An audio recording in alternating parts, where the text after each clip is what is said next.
In this video, I'm going to show you how you can turn on VigilantBear option on your TunnelBear VPN app. If you find this video helpful, please like and subscribe to this channel.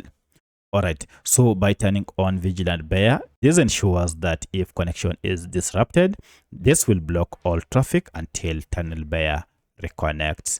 To find this option, go ahead and open your TunnelBear app and then go ahead and tap on the settings icon, and here you should see VigilantBear.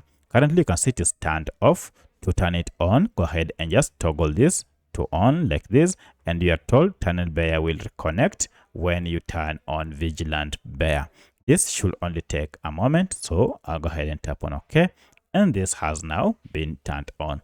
So that's how you can enable or turn on VigilantBear on your TunnelBear VPN. If you have any other question, kindly let me know in the comment section. Otherwise, thanks for watching, and let's meet in the next video.